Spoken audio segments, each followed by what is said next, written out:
Jai Hind, dear all. Welcome again in our civics class. Dear students, when we talk about the key features of the Indian Constitution, we feel some extraordinary sense. You know the meaning of vision, values, imagination, and planning. These words are also related to key features of the Indian Constitution. Every constitution is based on vision and values.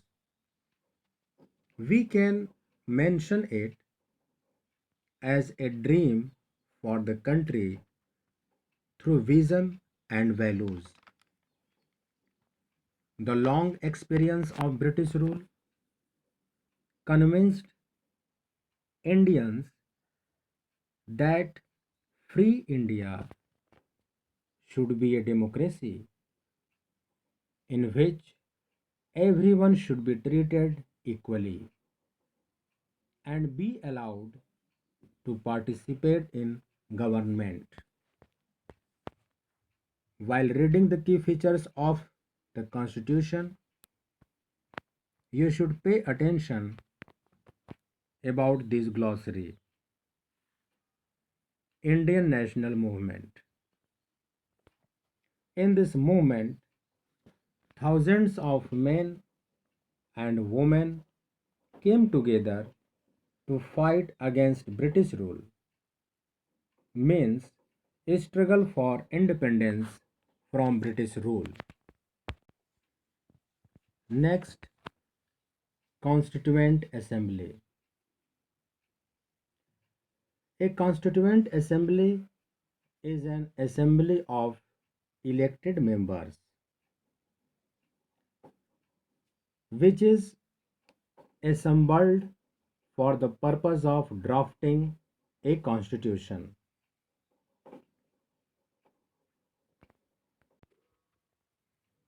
A group of around 300 people who became members of the Constituent Assembly in 1946 and met periodically for the next 3 years to write India's constitution.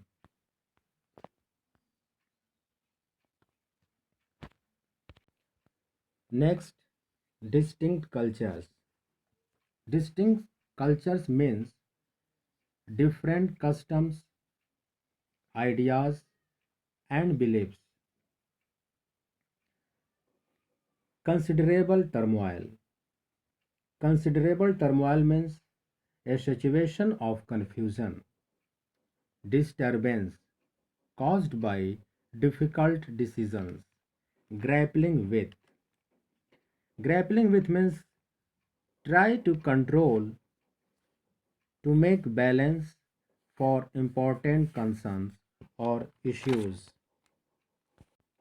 Dear students, there were many issues in the minds of the members of Constituent Assembly.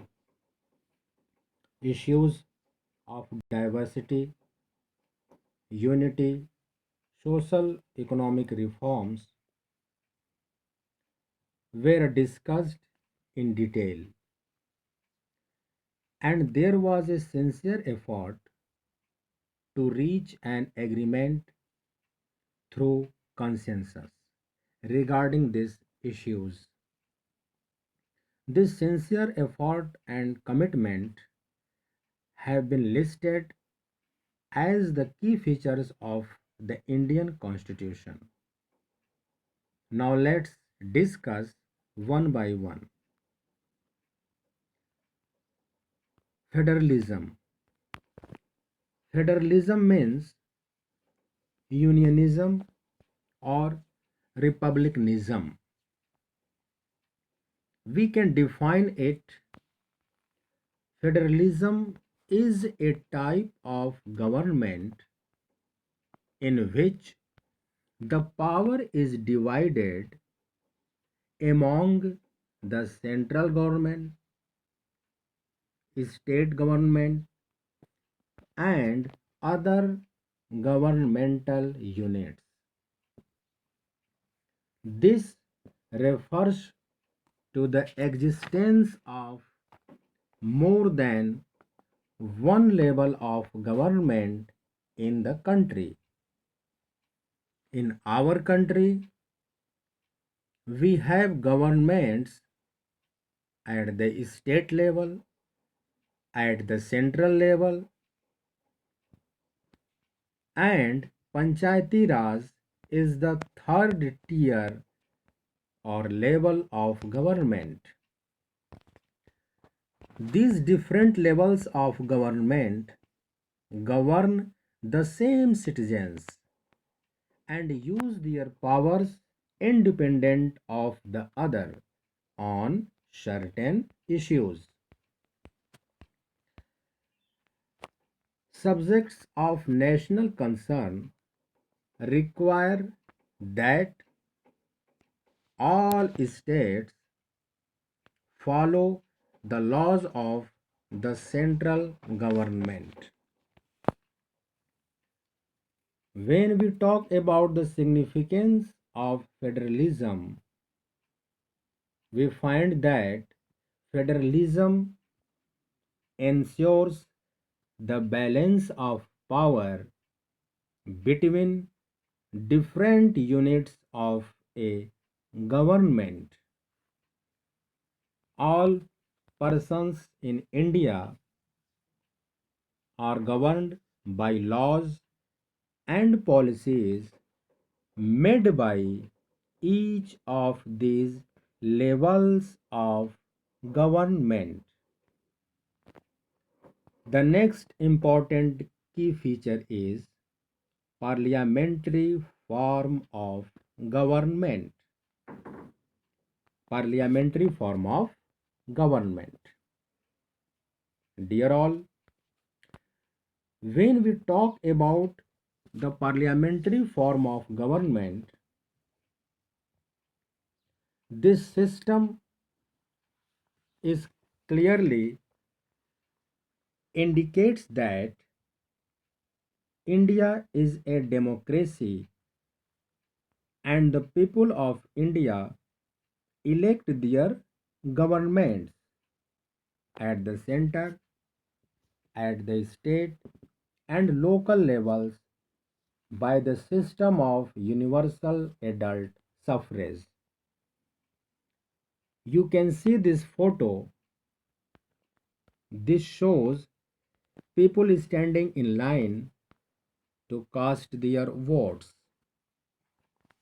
When the Constituent Assembly adopted the principle of universal adult franchise, a member of Constituent Assembly, Shri A.K. Iyer, remarked that this was done with an abundant faith in the common man and the ultimate success of democratic rule, and in the full belief that the introduction of democratic government on the basis of adult suffrage will bring enlightenment and promote the well being, the standard of life, the comfort,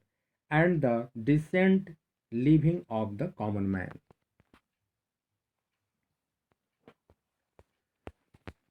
The members of the Constituent Assembly felt that this system would help